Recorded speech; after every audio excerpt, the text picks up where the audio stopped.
question is, how do we recognize the angels who come to us in our everyday lives? They are easy to identify in works of art, in stained glass windows and Christmas cards. But how many do we miss in the ordinary course of our days because of our inattention or willful resistance?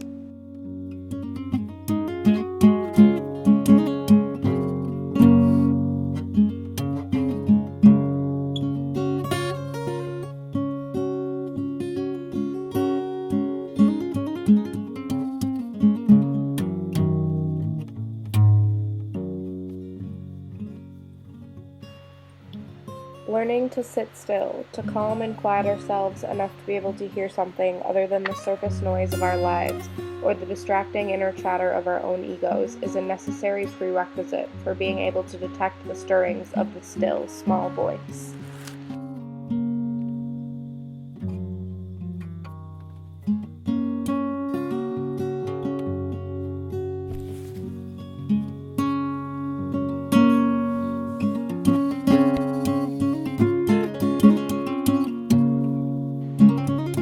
Psychologists well know that the deepest element of human happiness is embodied in the idea of movement towards something, movement in the right direction. And of all the devices of therapeutic psychiatry are really only shoves and pushes and suggestions intended to help a mind find its particular right direction of movement.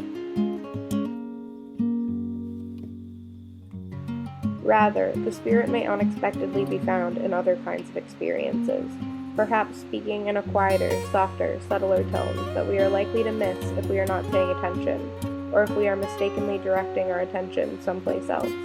And so we must learn to listen in a discerning way, and in the right places for the mysterious whisperings of the Spirit.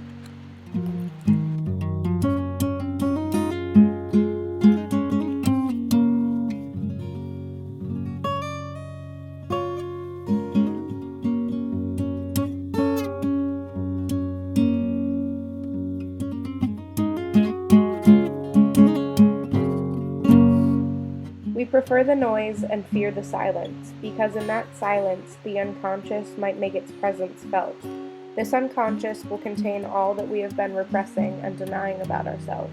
It is impossible, therefore, to learn to listen to the still, small voice within without also coming to terms with the unconscious.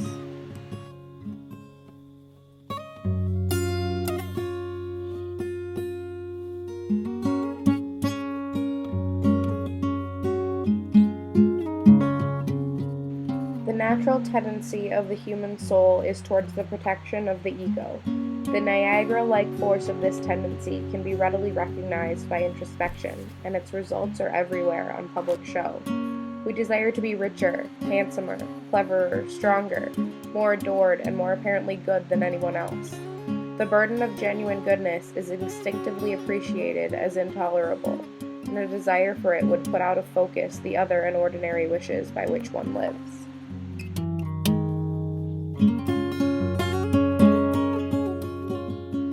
Thus, whether or not a particular way of living or working makes you feel happy is irrelevant to the discernment of vocation, but whether or not it is a source of joy, a profound conviction that it is a good way to live a life and spend one's energy and talent is of immense significance.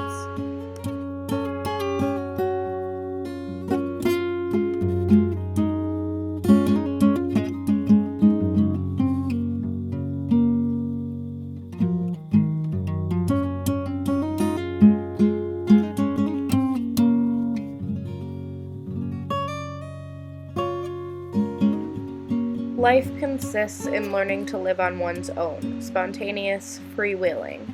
To do this, one must recognize what is one's own, be familiar and at home with oneself.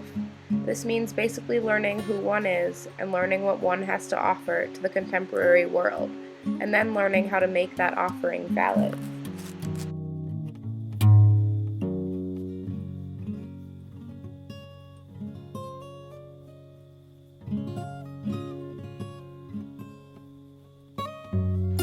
I learned this at least by my experiment, that if one advances confidently in the direction of his dreams and endeavors to live a life which he has imagined, he will meet with a success unexpected in common hours.